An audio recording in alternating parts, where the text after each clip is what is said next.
आयला लागलो एकदाचा MIDC मध्ये. तर नक्की विषय काय आहे हे बघायचं असेल तर व्हिडिओ शेवटपर्यंत बघा मित्रांनो. नमस्कार मित्रांनो. तर आज आपल्या जायचं होतं कुरकुंभला. सकाळी लवकर जायचं होतं त्यामुळे गाडी आपण काल रात्रीच भरून घेतली होती. आणि डिझेल पण भरून घेतलं होतं. मग काय, सकाळ सकाळ आलो गाडीकडं. गणपती बाप्पा मोरया म्हणलं आणि मारला स्टार्टर गाडीला. सकाळी 7 का निघालो तरी पण सूर्यादादा काय सुट्टी देत नाही. म्हणून पाहिलं डोळे कव्हर केले. स्वारगेटला घेतलं तळ्यातल्या बाप्पाच दर्शन आणि निघालो पुढे.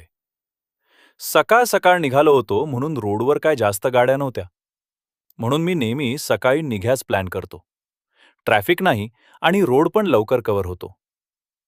सकाळी घरातून चहा न घेता निघालो होतो म्हणून पुढे आल्यावर चहाचे 2 घोट घेतले. पुढे आल्यावर फुलांची माळ दिसली. मग लावली आपल्या गाडीत. आपला अजून 17 किलोमीटरचा प्रवास बाकी होता.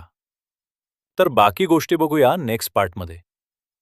तुम्हाला नेक्स्ट पार्टमध्ये या ट्रिपला आपले किती पैसे गेले आणि किती राहिले आणि आपण किती किलोमीटर प्रवास केला हे सगळी डिटेल्स सांगेल. तोपर्यंत ब्लॉग कसा वाटला कमेंट्समध्ये नक्की सांगा आणि फॉलो करायला विसरू नका.